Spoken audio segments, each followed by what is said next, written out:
Welcome to the Jeff Crilley Show. And now, here's Jeff Crilley. Good Saturday morning, DFW. It's looking to be a fantastic day. My wife, Victoria, will kill me if I don't put in a plug for the event that she's got going on. She's got a block party going on. You can head there right now. It's at the Shops of Legacy North, so that's the one on the north side of Legacy at the tollway. And free food, free drink, free ice cream, head that way.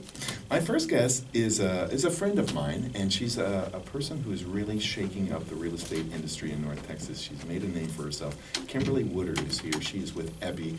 Welcome to the Jeff Crilley Show. Good morning, Jeff. Well, we've known each other for a while, and as I've learned more about you and just your dedication to customer service, it really helps you stand out in a very crowded industry. Let's talk about how you got into the business. Well, I've been selling residential real estate for 15 years now. My family was in the mortgage business, and so I've been raised in this industry. I remember as a kid going to new construction and going to homes and various times of the market when we weren't so hot, and now that we're hot, walking through them and just having a passion for homes in general. And then once I decided what was I going to do with myself, after graduate school, I jumped into the real estate market and have been in there ever since. I think one of the things, one of your many strengths is that you're just so personable. People like you. But thank you. no, it's true. But you can be likable and effective at your job and not get referrals because either people get too concerned about their own profit and not concerned enough about the customer. We were talking yesterday about the idea that you really do put your customers first. I do. I look at their investment, and when I'm working with a buyer, I look at it as they're going to purchase this home, and in a couple of years, they may be looking to sell it and looking at me to say, is this the right investment? And if I did not make that, assistance in helping them choose that right investment, I don't look good. Right. But so I look at it as a long term. I'm working with a client right now, and we're looking at a home that's maybe below what their top dollar, but adding some improvements to it could really help them and could actually profit them later on in a couple years. It's a hot neighborhood, a great floor plan. We look at bones.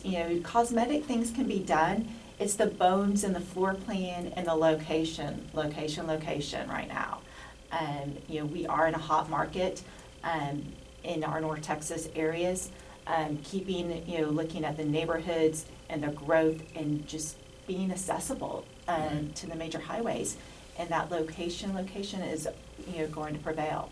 But it really impresses me that at the risk of your own commission, that you're steering a potential homeowner into a property that you could always show her the highest in right. home, but you're showing her one that you think fits her better. Correct. And I'm looking at their long-term investment and knowing that most people's home purchase is their largest financial investment. So I want to make sure that they're doing the right thing. And maybe, we could look at something that is higher priced and has all the bells and whistles, but is there really room for improvement in that home? Whereas maybe this other home, they can put a few thousand into it and really capitalize that because of the location. And again, the average person lives in a home in DFW for 5 to 7 years. And so I look at it as I'm going to be turning around and selling that house for them. And I'm hoping that we're going to profit for that the next time around. Absolutely.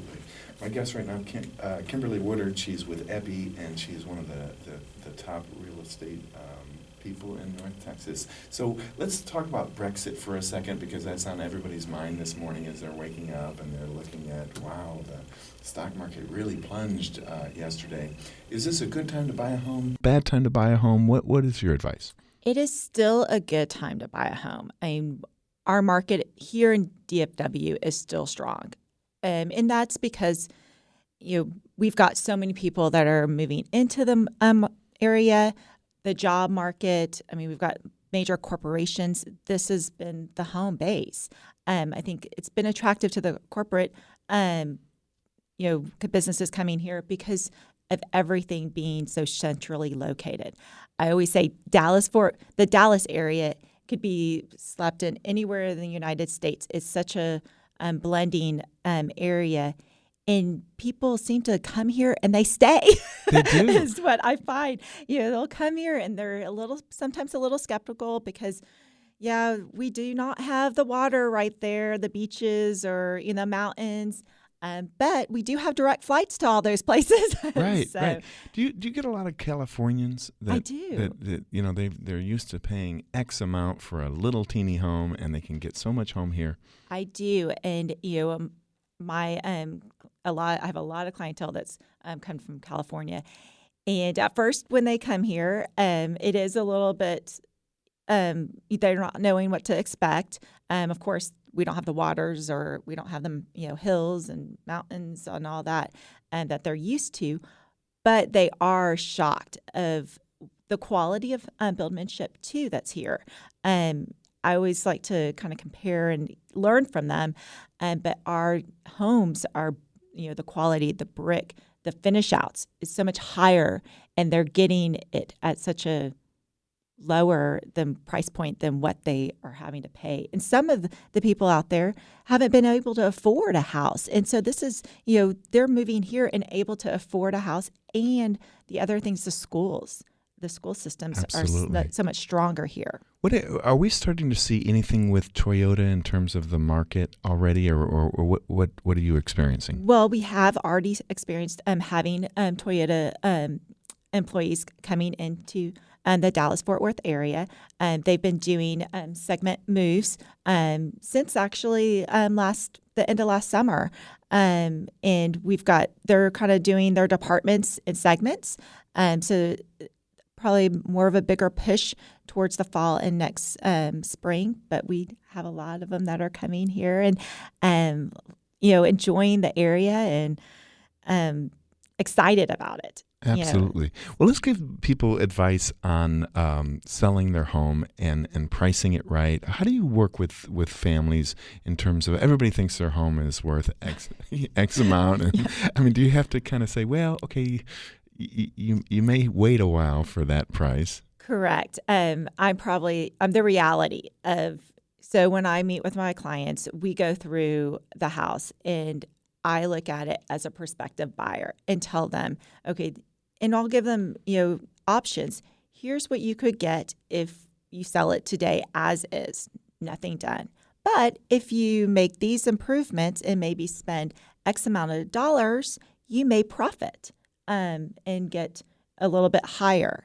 When we price our homes, and we've seen this in, last year with our market, people were wanting not what the houses were listed for, but what the inflated after multiple bids, what that multiple offer sales price was.